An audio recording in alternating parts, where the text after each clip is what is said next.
Beliau ini pernah 10 tahun menjadi anggota DPR, menjadi pengurus Partai Demokrat. Iya, betul. Ketua DPD. Iya, Jawa Tengah. Saya sudah cukup. Ya, berawal saya ini kan lawyer. Terus dunia politik semakin keras. Akhirnya saya pikir-pikir, saya mencoba untuk merubah si nasib saya. Saya mencoba ingin jadi entrepreneur. DNA kita ini kan BPR, masyarakat UMKM ya. Jadi lebih dekat hubungan emosional antara bank dengan masyarakat. Dengan nasabahnya ya. Ya, nasabah. Dari Jakarta kredit gampang aja. Oh iya? Iya, bisa. Jadi nggak melulu orang-orang Semarang aja yang ngambil kredit Bapak ya? Kita punya nasabah di Jakarta, Surabaya, Jogja semua. Apa pakai marketing offline atau online juga? Ya, dari mulut ke mulut, offline, online.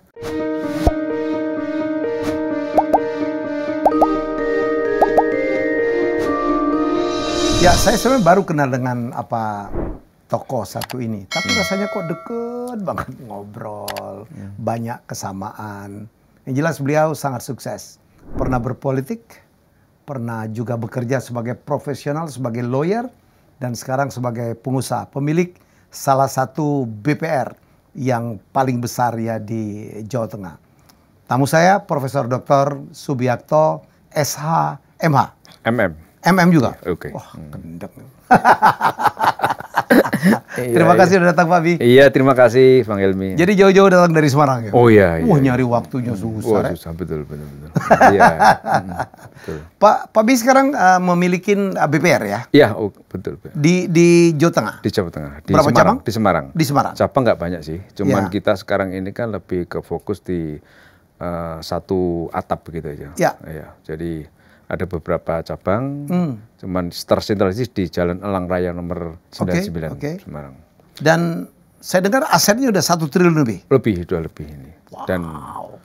Dan kebetulan memang kita sebenarnya pendatang baru. Cuman karena kita konsisten terhadap apa yang menjadikan aturan-aturan dari otoritas, sehingga bisa tumbuh dengan baik. Berapa tahun?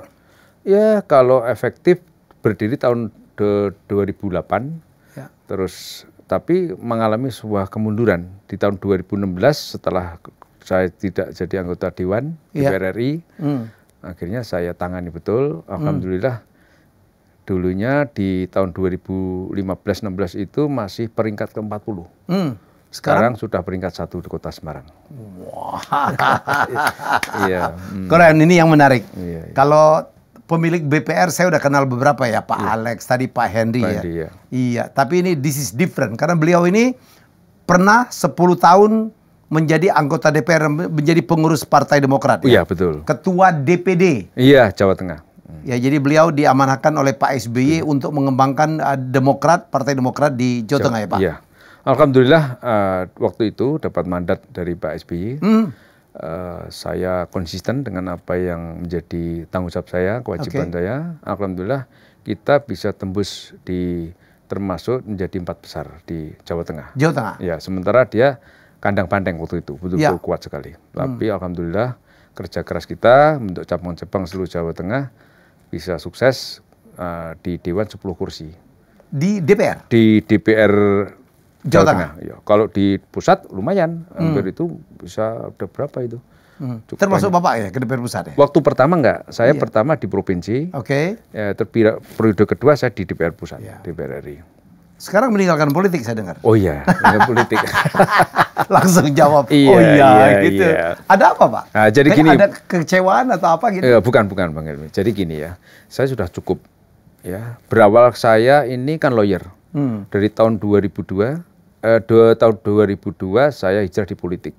Ya, waktu itu. Tapi sebelumnya kan dari lawyer kan tahun 92 ya. 92 saya menjadi lawyer. Tahun 2002 saya pindah di politik. Akhirnya saya bisa merasakan betul dunia yang keras di dunia lawyer. Terus dunia politik semakin keras. Akhirnya saya pikir-pikir, saya mencoba untuk merubah si nasib saya mencoba ingin jadi entrepreneur. Tapi pada waktu itu tahun 2009 itu 2008 itu saya mendirikan Bank Artomoro tersebut, BPR Artomoro. Waktu itu saya tinggal di anggota legislatif di provinsi, terus saya tinggal di pusat di DPR RI. Nampaknya mengalami kemunduran. Luar biasa. Jadi bank tidak tumbuh, bahkan rugi. Waktu itu aset masih 20 miliar, bahkan rugi hampir 15 miliar. Wah, jadi kondisi memang sangat memprihatinkan. Wah, saya berpikir, wah ini kalau biarkan saya bisa harus nombok. Akhirnya, alhamdulillah, saya berpikir setelah di DPR RI 2015, saya harus ngambil keputusan yang sangat sulit ya, karena sudah enak di DPR, ya sudah mungkin sudah level nasional, tapi saya pikir, waduh ini saya selamatkan BPR ini bisa kacau saya. Akhirnya saya harus mengambil putusan. Saya harus tidak di DPR lagi, saya harus mencoba menekuni dunia entrepreneur, gitu Bang Hilmi. Alhamdulillah dari perjalanan waktu ya perjuangan cukup berat, betul-betul berat itu. Alhamdulillah di proses perjalanan waktu Bang Artomoro saya tekuni betul, karena dari kombinasi dari saya jadi lawyer, berikutnya saya jadi politisi, ini sangat mendukung sekali. Karena memang kita harus tegas, disiplin, dan harus punya harapan cita-cita yang tinggi, itu kuncinya. Mimpi besar lah kira-kira begitu. Alhamdulillah dari perjalanan waktu tidak terlalu lama, saya bisa recovery terhadap si Artomoro. Di samping recovery harus tumbuh, dan saya punya keyakinan harus bisa. Alhamdulillah sekarang sudah menjadi bank terbesar di Semarang, dan ya bisa berbuat sesuatu pada masyarakat banyak. Kita sudah ribuan ya nasabah kita yang kita bantu, terus karyawan kita juga kita harus menghidupi mereka. Berapa karyawan? Karyawan 250-an. 250-an. Iya. Menurut teori dari aset itu harusnya secara umum sekitar 500. Tapi bisa saya tekan, saya efisienkan, tapi mencoba saya memberikan kesejahteraan yang cukup sehingga mereka kerjanya juga akan maksimal. Itu manajemen kita. BPR ini satu jenis institusi perbankan yang melayani segmen khusus ya Pak Bia? Iya, betul. Gitu. Jadi ini menengah ke bawah ya Pak ya? Iya, boleh begitu. Betul ya, boleh begitu. Nasabah Anda kebanyakan apa Pak? Rata-rata pengembang. Pengembang, oke. Pengembang. Maksimal kredit 5 miliar ya? Kita BMPK kita, saya kadang-kadang kasih kredit 10 miliar. Boleh? Boleh. Sesuai BMPK kita. Batas maksimal pemberian kredit. Ya. Jadi biasanya kredit yang aman itu ya kalau pengembang ya sekitar 5 miliar. 5 miliar ya. Kalau di atas itu nanti kesulitan nanti kita untuk memaintainnya agak sulit. Gitu Bang. Saya kemarin juga berapa diskusi dengan teman-teman pemilik BPR gitu. Ini masih ada market nggak Pak ke depan? OJK terus melakukan himbauan-himbauan gitu ya. Menurut Bapak prospek apa BPR ke depan? Oh masih banyak lah. Masih banyak. Kita punya pasar tersendiri ya dibandingkan dengan bank umum ya. Betul. Ya, jadi bank umum itu kan kadang-kadang dia segmen pasarnya menengah ke atas. Dia menggarap yang UMKM kecil nggak mau. Kecuali bank tertentu kayak BRI ya? Iya, BRI. Tapi BPR sebenarnya kalau kita betul-betul kita garap betul, itu masih luas sekali sebenarnya. Ya, tinggal kita aja. Kita mampu nggak bersaing dengan bank umum atau bank-bank pelaku bisnis perbankan yang lain, BPR khususnya ini masih terbuka luas, Bang Hilmi. Artinya apa? Ini kan pertumbuhan ekonomi kita ini kan sebenarnya kan mulai baik ya setelah COVID ya. Memang kemarin COVID pun Artomoro tetap jalan lancar. Oh iya? Luar. Ya. Jadi pertumbuhan kita. Malah banyak bantu orang ya Pak? Oh iya, bantu orang ya. Jadi kita tumbuh waktu COVID itu sebenarnya 60% tumbuh. Masya Allah. Ya, padahal rata-rata bank itu tumbuh biasanya paling-paling banter itu 20%. Ya, jadi kita betul-betul persiapkan sumber daya manusia, kita persiapkan infrastruktur. Ya, jadi alhamdulillah bisa target kita tercapai. Dan hampir pertumbuhan yang begitu cepat karena diiringi dengan yang prudent lah gitu kira ya. Jadi kan kita selalu diawasi otoritas sehingga nggak bisa keluar dari aturan-aturan yang ada. Maka sebenarnya masyarakat ini kadang-kadang masih belum mendapatkan literasi edukasi tentang BPR. Ya, jadi maka dengan adanya kita podcast ini supaya masyarakat lebih mengenal tentang si BPR ya. Karena BPR ini pada prinsipnya sama dengan bank umum. Hanya kita tidak bisa menggunakan surat berharga seperti cek gitu, bikin nggak bisa, tidak bisa ikut clearing gitu memang. Nah, itu aja bedanya. Lainnya semua sama produknya. Punya ATM juga? Ya punya. Jadi itu kira-kira terkait masalah BPR tadi seperti itu. Okay. Ya. Apa yang membuat BPR berbeda atau lebih unggul daripada bank konvensional, Pak? Begini, ada keunggulannya, ada kelemahannya juga. Betul. Jadi dari sisi keunggulannya kita DNA kita ini kan BPR, masyarakat UMKM ya. Jadi lebih dekat hubungan emosional antara bank dengan masyarakat. Dengan nasabahnya ya. Ya nasabah. Akan tetapi dari sisi bunga kita agak kesulitan. Dari bunga kredit ya kita menerima bunga deposito itu sesuai dengan LPS 625, 675 lah. Itu ada ketentuan dari otoritas. Sementara kita lempar tentu harus tinggi. Karena ambilnya sudah tinggi, ya lemparnya tinggi. Tapi kalau bank umum kan enggak. Dia LPS-nya juga rendah. Sehingga ketika dia melempar kredit, dia lebih murah harga bunganya. Tingkat bunga. Tingkat bunga, suku bunganya lebih rendah daripada BPR. Cuman nggak semua UMKM bisa akses ke bank umum, Bang Helmi. Jadi saya dengar lebih rigid ya, Pak. Wadah, lebih sulit, lebih rigid. Dan ada batas tertentu. Saya dengar ya bahwa untuk di atas berapa M itu harus keputusan pusat, birokratis itu ya, betul ya, Pak? Oh iya, betul. Dan makanya mereka itu pelaku-pelaku UMKM itu sangat sulit mengakses ke bank umum. Ya artinya karena memang aturan-aturan seperti itu ya. Jadi kita ya menerima artinya di samping memberikan kredit memberi pembinaan. Jadi ansih memberi kredit saja, tapi kita lihat kita bina mereka yang memang ada usaha yang cukup baik, prospek ya kita bina. Karena dekat ya? Iya dekat, emosionalnya lokal dekat banget ya, lokal banget. Itulah keunggulan dari BPR. Kalau deposito punya uang banyak, deposito aja ke BPR. Lebih besar bunganya? Oh besar bunganya. Ya. Kalau sekarang kalau boleh tahu berapa sekitarnya, Pak? Sampai range-nya? Ya range-nya sekitar ya 6675. 675. Naik turun. Sebelum pajak? Iya sebelum pajak 6,5 gitu. Kalau kredit berapa, Pak? Kredit lihat skimnya bisa kalau si kredit musiman beda lagi, kredit si angsuran juga beda lagi, kredit rekening koran juga beda-beda, macam-macam. Tergantung nanti keputusan bank, tapi ada range-nya itu, Bang Helmi. Orang bilang bahwa BPR bisa merealisasi lebih cepat daripada bank umum ya, Pak? Oh pasti, itu keunggulan kita. Itu keunggulan. Meskipun begitu, tapi tetap asas prudensial tetap dijaga. Kita jaga. Gitu. Kalau NPL-nya berapa ya, Pak? Kredit macetnya apa? Non performing loan? Ya kita selalu di bawah 5. Ya, selalu di bawah 5. Itu masih sehat? Sehat, sangat sehat sekali. Dan ketentuannya sebenarnya NPL itu bisa kita jaga betul sepanjang kita memberi kredit dengan cara yang prudent, dengan hati-hati, ya. Meskipun itu ya kadang-kadang ya pertama nasabah yang kita anggap prudent bagus, tapi nyatanya di tengah jalan ya kadang-kadang turun itu, tapi biasalah itu sudah makan sehari-hari. Sudah dikalkulasi, betul. Kolateral masih perlu? Oh pasti. Kalau saya harus ada kolateral. Kalau enggak risiko, Bang Helmi. Karena apa? Kadang-kadang ya pertama ini etikanya baik, attitude-nya bagus, daya bayarnya bagus, tapi di tengah jalan kita nggak ngerti. Ya setahun bagus, dia karena ada uang, pengaruh karena kehidupannya, ya sehingga bisa jebol.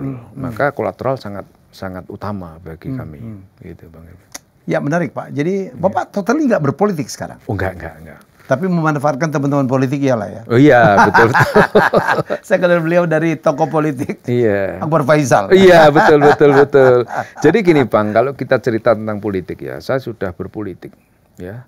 Mulai tahun 2002 semenjak Pak SBY pertama nyapres, itu kan saya betul-betul mendukung beliau. Dan waktu itu saya kan murni dari lawyer ya. Jadi waktu itu ditawarin untuk megang Jawa Tengah, ya oke. Saya akan coba berbuat sesuatu pada bangsa dan negara. Alhamdulillah bisa sukses Jawa Tengah. Terus saya menanti karir politik 10 tahun, saya sudah rasa cukup. Ini apa yang saya lakukan di dunia politik sudah cukup. Saya mencoba menjadi entrepreneur. Ternyata Bang Helmi, menjadi entrepreneur jauh lebih lebih nikmat, lebih tenang, lebih menyenangkan. Ya bukan berarti politik tidak, tapi tetap sama politik juga bagus. Cuman saya kayaknya memang harus banting setir, harus mencoba. Itu mindsetnya berubah bener ya? Wah luar biasa.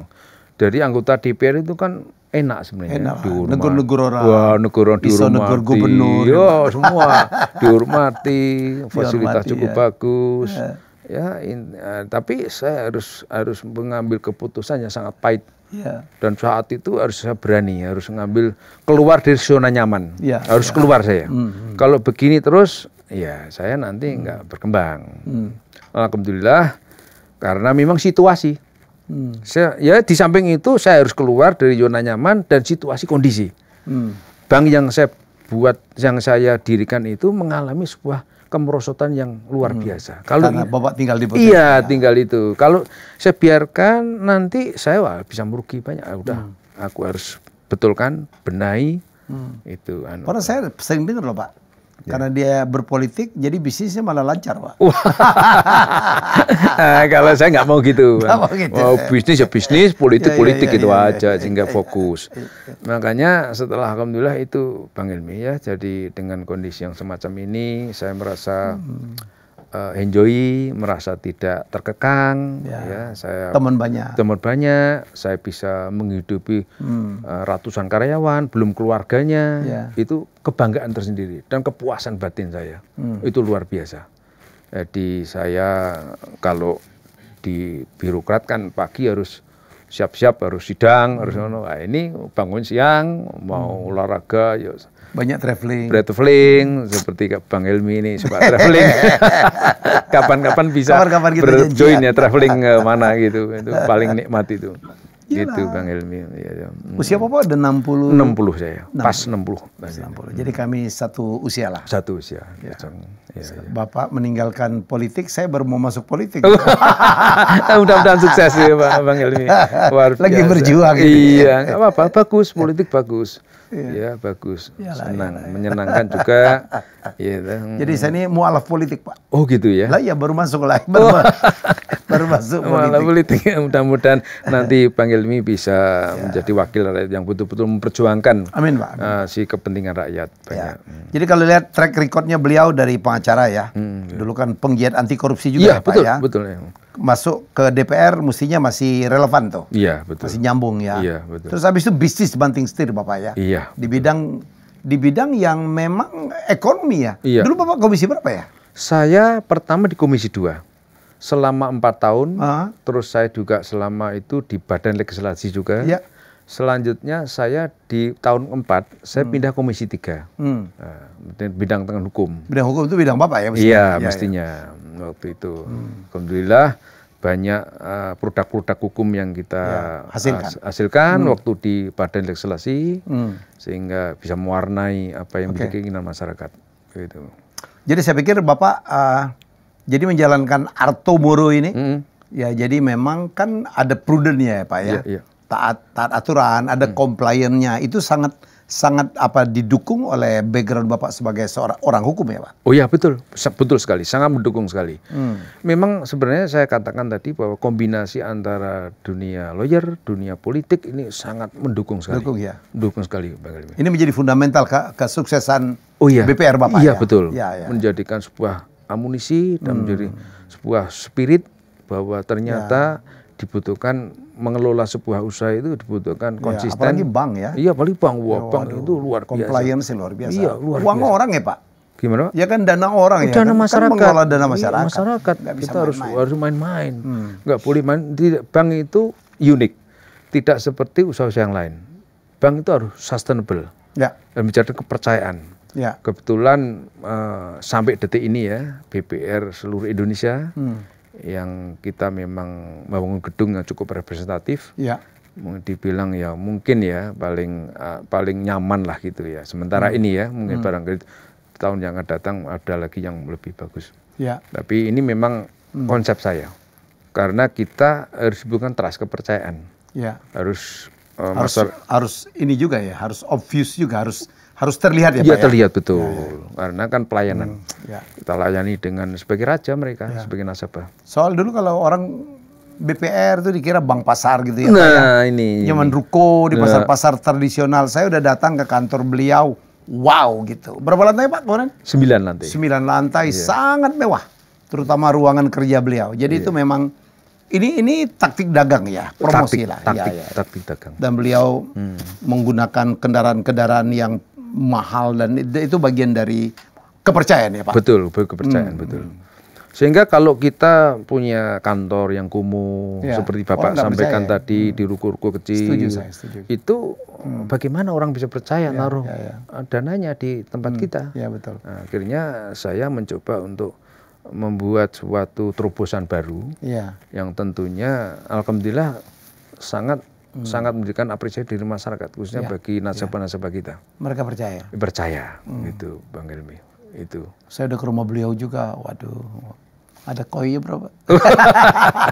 Iya, ini anak saya suka koi, gede-gede segini. Gede gitu. Dan itu kalau beli dari mana-mana itu, dari seluruh Indonesia, bahkan impor dari Jepang segala. Saya bisa karaoke. Ya jadi memang bukan, ya Bapak juga mungkin usia kita udah 60 dan menikmati hidup. Nomor 2 memang bagian dari kita harus memberikan kepercayaan kepada orang ya Pak. Betul Bang Helmi. Kalau yang di TV doang kumuh, kantor jelas gitu ya. Iya betul. Oh iya, bagaimana orang bisa percaya? Sementara kita murni lembaga jasa. Lembaga kepercayaan. Lembaga kepercayaan. Betul. Setuju saya. Iya. Yang penting ada aturannya ya Pak. Iya, betul. Tidak ada aturan yang dilanggar, semua compliance. Nggak bisa. Karena otoritas sangat rigid sekali, ketat sekali.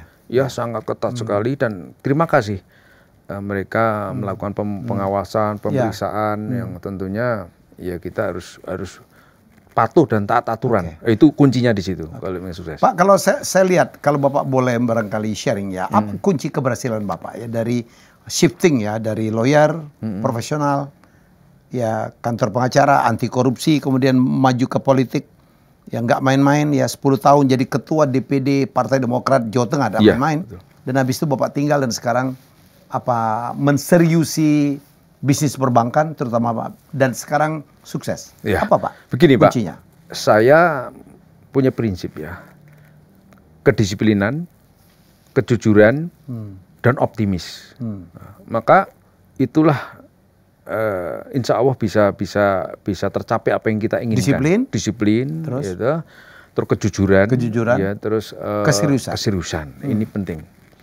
Memang saya dari kecil memang dididik orang tua saya, kamu harus jujur, harus disiplin.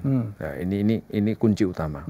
Makanya di waktu saya masih di lawyer, saya sangat aktivis sekali di dunia anti korupsi. Ya, kebetulan memang waktu itu saya memang aktif sekali dan saya memang nggak suka kalau dimanapun saja terjadi adanya penyimpangan, fraud itu paling nggak suka. Maka dari situlah berangkat, saya seorang lawyer, banyak tantangan, banyak masalah yang harus dihadapi, dan menghadapi masalah orang lain seperti masalah kita sendiri. Sehingga menimbulkan sebuah hati, jiwa ini tegar. Nah, dari itu. Akhirnya di politik juga sama, politik tuh banyak tantangannya, ya banyak masalah. Tapi di waktu Bapak jadi anggota dewan katanya sulit untuk jujur ya Pak ya? Wah itu ya enggak lah. Enggak lah atau enggak semuanya? Iya enggak semuanya, tergantung orangnya. Ya, tergantung orangnya. Bapak ya. tetap lurus gitu? Lurus saja. Saya baru mau masuk nih Pak, itu pun kalau berhasil. Iya. Ngeri-ngeri sedang. Iya, jadi artinya di dunia politik itu memang akan tergembleng di situ ya. Jadi kepemimpinan gitu. Dan terus memperluas network juga. Saya kenal presiden. Iya. Anggota DPR itu kan jabatan tertinggi. Dia punya privilege lah. Privilege ya. Itu yang memang harus diakui ya. Jadi mengapa bisnis itu bisa berhasil? Ya berhasil itu ukurannya lain-lain ya. Tapi harus diimbangi tadi, disiplin, jujur, ya itu udah bisa dipercaya itu luar biasa, Bang Helmi. Maka saya tanamkan kepada seluruh karyawan saya, ya kamu harus disiplin, jujur, ya kalau sampai terjadi sekecil apapun fraud, Nggak ada ampun? Nggak ampun. Harus out dari perusahaan. Pernah mencat pegawai, Pak? Wah, berkali-kali. Membangun sebuah karakter breeding karyawan itu sulit. Nggak gampang ya? Nggak gampang, sulitnya bukan main. Banyak yang kita bina, kita sudah beri kesejahteraannya cukup bagus. Ada aja. Sedih ya, Pak? Ada aja, karena... Pernah nggak Bapak mencat orang yang sampai sakno gitu, sampai kepikiran? Ada juga, pernah terjadi gitu. Tapi itu harus ditegakkan. Ya. Sudah berkali saya sampaikan, Anda mengabdi perusahaan ini karena perusahaan finance, ini harus betul-betul bersih jiwamu. Jangan sampai fraud atau korupsi. Itu. Dan itu, alhamdulillah dari sedikit bisa berkurang. Dulu awalnya sangat banyak fraud. Lama-lama mereka teredukasi dengan baik, kita berdekatan dengan baik terhadap keluarganya, akhirnya berkurang lah sekarang. Ya, alhamdulillah karena sistemnya sudah mulai mapan sehingga saling mengawasi. Sulit untuk melakukan itu, sulit sekarang, sudah mulai sulit. Sehingga sudah saya sampaikan, kalau karyawan ini kehidupan kita pantau juga, mulai dari jam kerja sampai di luar dia bagaimana. Kehidupan di luar menentukan bagaimana kinerjamu di perusahaan. Karena kalau dia di luar hidupnya sudah tidak benar, ya masuk dunia malam, ya itu kan akhirnya mau pengaruhi. Oh, ini masalah lifestyle juga. Lifestyle juga pengaruh juga. Ini saya tekankan. Sehingga kita ada tim pemantau dari kantor, apa yang mereka lakukan di luar kantor itu tetap kita pantau. Kalau sampai masuk dunia yang nggak benar, ini sangat berbahaya bagi perusahaan. Itu Bang Helmi. Oke, Pak Bi sekarang udah sukses ya. Pernah nggak ada pada titik nadir gitu Pak, dalam berbisnis atau dalam kehidupan yang membuat, wah Bapak kayaknya itu titik yang terdalam gitu, ya kenanya gitu. Lowest point lah Pak. What is your lowest point? Ya, bagi saya, ya sebenarnya kalau sampai titik nadir belum lah ya. Ya masih kita harus berjuang terus ya. Tapi saya sudah merasa bersyukur pada Tuhan yang memberikan keberkahan buat kami. Ya, ini luar biasa buat saya. Karena si ikhtiar tidak mengkhianati hasilnya. Itu prinsip itu. Tapi ini saya tetap berjuang terus bagaimana bisa berbuat sesuatu yang terbaik dan terbanyak bagi masyarakat. Ya, termasuk ya karyawan tadi, kita bisa menghidupi karyawan. Ya, kalau kita dibilang ya rasa-rasa kecil lah gitu ya. Kalau di kantor itu mereka sampai ya hormat betul, kita datang sangat dihargai, dihormati. Itu sebenarnya saya juga tidak ingin seperti itu, tapi mereka sangat sungkan sekali. Ya, jadi tulus. Dia menghormatinya, menghargainya itu tulus. Betul-betul mereka itu mengabdikan diri pada perusahaan, pada manajemen. Itu kadang-kadang saya sampai ya dicium tangan lah apa gitu. Saya nggak sadar.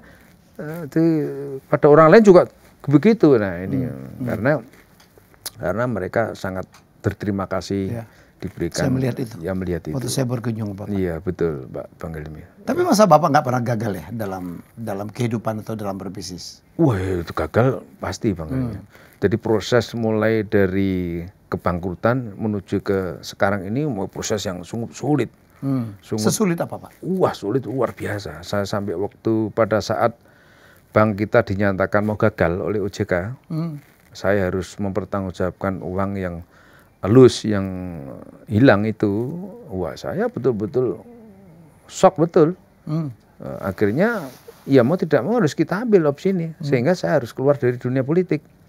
Oh itu ya? Iya, salah satunya karena keterpaksaan juga. Seandainya saya tidak ada hal seperti itu, mungkin ya saya masih enak-enak aja di dunia politik, barangkali begitu. Tapi pikiran saya juga saya harus keluar. Di samping ada niatan untuk keluar di dunia politik ya karena kondisi terpaksa seperti itu.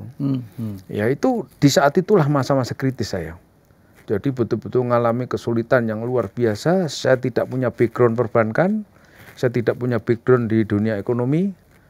Ya karena terpaksa aja. Saya harus survive, saya harus bisa. Ya. Jauh lebih berat kalau kita jadi seorang lawyer, ya, jadi seorang politikus, ya, itulah membuat saya akhirnya si percaya diri harus bisa saya. Ya itu banyak waktu itu sudah jatuh bangun begitu Bang. Kalau rapat bahkan di kantor sampai tengah malam saya, sampai nggak bisa tidur, Ya, selama berbulan-bulan nggak bisa tidur, mikir bagaimana saya harus tutup ini kekurangan kerugian ini. Pada saat Bapak di lowest point itu apa yang Bapak lakukan ya? Untuk bangkit atau apa? Harus berdoa. Ya, berdoa pada Tuhan Yang Maha Kuasa. Saya kondisi sudah di bawah titik nadir begini. Saya harus mengembalikan uang rakyat, ya masyarakat. Saya harus bangkit. Akhirnya, sebatam apa dulu Bapak ya? Gimana? Sebatam apa? Kalau bicara dimensi uang dulu, Bapak harus ngembaliin berapa ya? Ya sekitar waktu itu 15 miliar. 15 miliar. Belum kerugian yang lain. 15 miliar harus saya kembalikan, harus saya tutup. Sementara nggak mungkin saya harus jual-jual, saya harus bisa survive. Akhirnya dengan sedikit demi sedikit, dengan rasa optimis, ya waktu itu ya saya harus kerja keras, harus banting tulang. Ya kalau saya manggil staf saya waktu itu masih berapa, sedikit sekali, mungkin ya 20-an lah. Ya tak ajak rapat sampai tengah malam gitu, gimana solusinya? Karena bank sudah mengalami kondisi seperti ini, saya rombak total, mulai direksi saya ganti semua. Akhirnya saya pelototi langsung setiap hari saya lihat bagaimana kerjaannya. Alhamdulillah dikit-dikit bergerak gitu. Yang tadinya peringkat 40 sekian tadi bisa sekarang sudah menjadi nomor 1. Ini dengan waktu yang tidak terlalu lama. Apakah ini sekarang ini yang saya saksikan di kantor Bapak, di rumah Bapak, ya adalah puncak dari kesuksesan seorang Subiakto? Iya, saya sebagai orang yang beriman bertuhan ya, itu sudah syukur, saya mensyukuri bahwa ini sudah merupakan si kesuksesan saya, dan saya akan berusaha terus supaya lebih sukses lagi, lebih besar lagi, berguna bagi masyarakat banyak. Itu intinya di situ. Kepuasan batin luar biasa Bang Ilmi. Luar biasa. Saya bisa menghidupi sekian karyawan itu sudah merasa senang sekali. Ya, mudah-mudahan saya nanti di tahun depan bisa tambah lagi, bisa berguna bagi masyarakat, ya bagi karyawan. Ini sangat kebanggaan yang luar biasa. Jadi kadang-kadang saya tidak bisa berpikir Bang Ilmi, karena saya tidak punya background orang swasta, tidak punya. Ya karena ilmu terpaksa tadi, kepepet tadi, udah kepepet tadi. Ya. Sampai kapan mau kerja Pak? Usia udah 60. Saya ini sudah mulai tak kurangi. Ya 60 tapi, ini kan kayak saya Pak, waktunya untuk leha-leha. Iya betul ya. Gitu, nah, sharing. Gitu. Ini generasi penerus saya, anak saya. Ya kebetulan. Anak-anak udah masuk perusahaan semua? Udah semua. Tiga-tiganya? Tiga-tiganya. Jabatan apa mereka? Dia bagian kredit. Ya. Yang satunya bagian level apa? Manajer? Enggak sampai manajer gitu. Memang saya ciptakan dari bawah, dari nol. Dari bawah dia bergerak, itu nanti dia akan matang dengan sendirinya akan menjadi pemimpin. Jadi nggak mau, kalau mau saya taruh jadi direksi bisa-bisa aja, tapi ngapain? Kamu nggak akan matang nanti dalam mengelola perusahaan. Jadi anak saya yang pertama itu seorang dokter, ya dokter dari Undip. Ini sementara ini ya ikut terlibat di pengacara di si bank Artomoro, karena juga proses saya bikinkan rumah sakit sehingga nanti bisa ngelola rumah sakit juga diperbankan. Yang kedua murni dari Undip juga dari hukum, ini betul-betul sudah masuk sudah menjiwai dengan usaha Artomoro dari orang tuanya. Ini paling nempel ke Pak Bi? Iya, paling nempel saya dengan Eduardo Biakto Putra, iya. Sama adik yang nomor 3. Nomor 1 tadi siapa? Saskia Biakto Putri, ya, dokter. Oh cewek. Ya cewek. Suaminya juga dokter. Ya. Nah, terus yang kecil itu ya juga dari urusan ekonomi, ngambil S2, ya terlibat di Artomoro juga. Nama siapa? Abelardo Biakto Putra. Itu sarjana ekonomi. Bapak kalau saya lihat Itali sekali ya. Gimana? Nama banknya Artomoro. Iya. Anaknya siapa lah tadi? Artomoro dari mana? Atau Bapak pernah punya kenangan gitu di Italia atau apa? Oh gini, Bang Ilmi, itu kalau cerita itu sangat membuka memori lama saya. Wow. Di tahun 2008 itu saya waktu itu mendirikan Bank Artomoro itu ada 3 pilihan waktu itu kita ajukan ke Kumham. Ya, waktu itu Bukit Arto, terus Gunung Arto, Artomoro.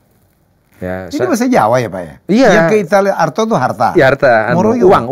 Arto itu uang. Arto itu uang. Moro? Moro itu datang. Oh, datang. Tak pikir Italia udah Pak. terus. Istiqaroh dari tiga nama itu yang diterima Arto Moro oleh Kumham Jakarta. Kumham ya. Saya syukur. Ya ini mungkin jalan saya itu udahlah air mengalir aja, udah pendidikan yang enggak tumbuh amat. Ya di saat itu waktu itu juga saya nggak berekspektasi yang lebih sudah yang penting punya usaha gitu aja. Iya waktu itu gitu. Alhamdulillah berkah ya. Iya. Terus ya tadi masa-masa yang sulit tadi saya terfokus tidak fokus ngurusi itu, saya di politik, ya di lawyer, sehingga terpecah lah, gitu, nggak fokus ngurusi. Ya, terus berangkat dari situ, terus alhamdulillah. Ya tadi saya sampaikan, ketika masa-masa sulit tadi, bank sudah kita awasi betul, kita terjun langsung. Ya waktu itu sudah mau bangkit, terjadi adanya Bang Helmi, ya fraud dari karyawan, terus akhirnya kerugian saya waktu itu hampir 1,5 miliar di saat itu waktu itu, karena menerima jaminan BPKB mobil baru-baru ternyata itu palsu semua, bodong semua, suratnya bodong semua, dan itu tidak hanya tempat kita, di bank-bank lain juga mengalami yang sama. Sindikat ya. Sindikat betul.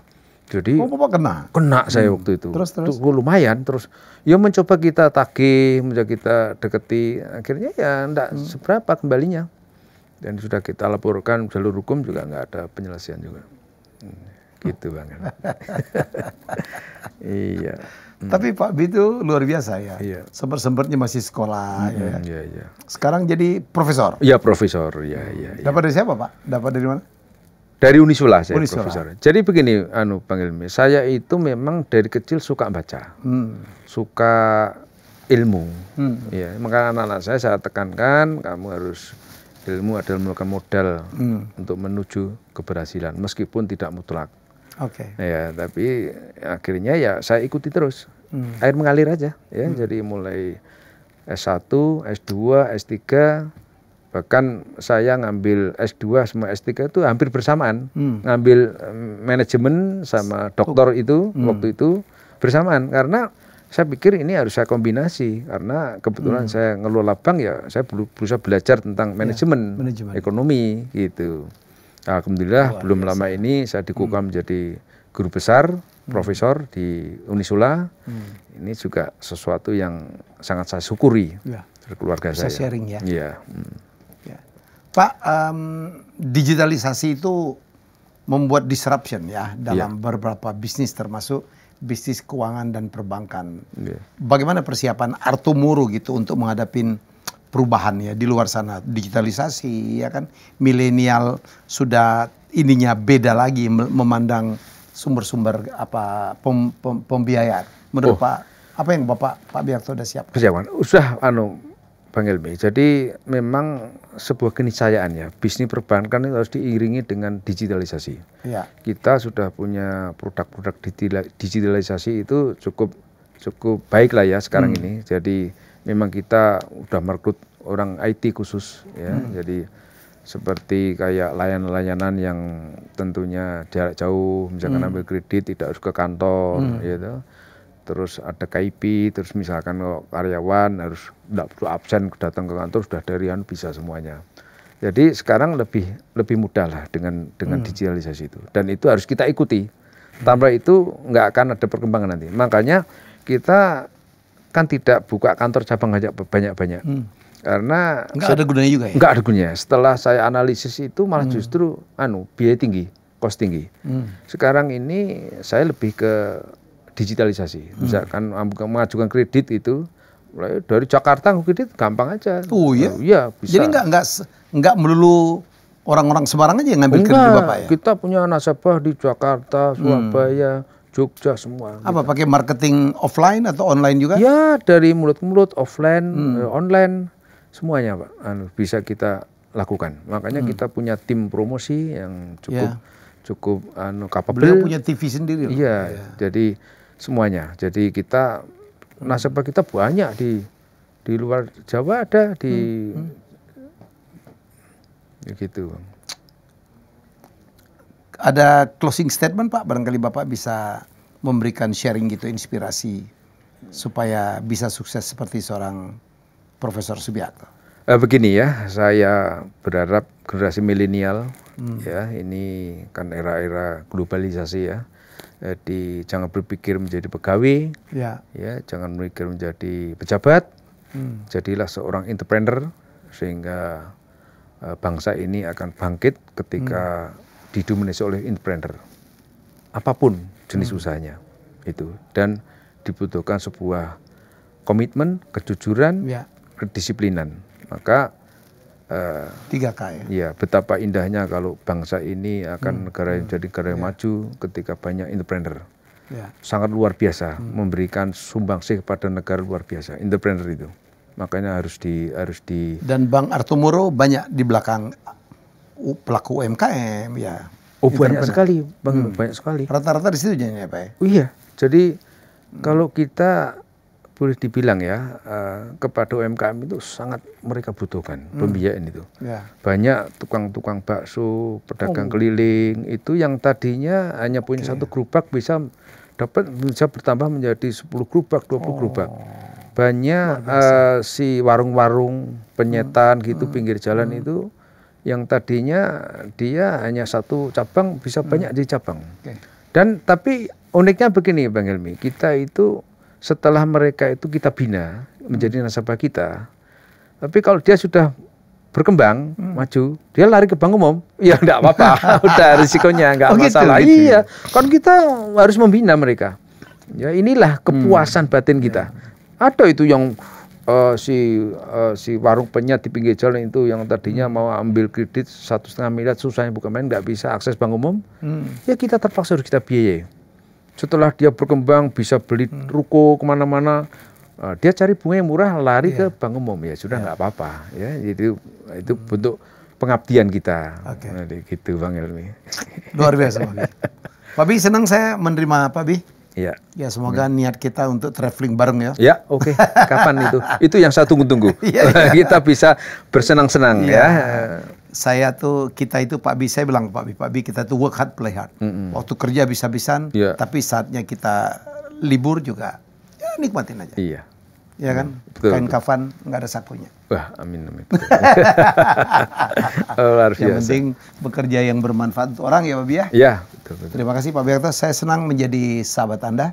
Dan semoga ini kita tidak cuma ngomong tentang BPR, bagaimana beliau dari seorang profesional dalam bidang hukum, kemudian menjadi politisi yang quote unquote gimana gitu, dan kemudian beliau banting setir menjadi pengusaha dan sukses. Itu yang paling penting. Asetnya 1,4 triliun. 1,4 triliun BPR. Artumoro di Semarang. Ya, kita jumpa lagi dengan sahabat hebat saya selanjutnya. Terima kasih Pak. Ya, oke. Terima kasih Bang Helmi. Terima kasih sudah menonton Helmi Bicara. Jangan lupa untuk like, komen, share, dan subscribe.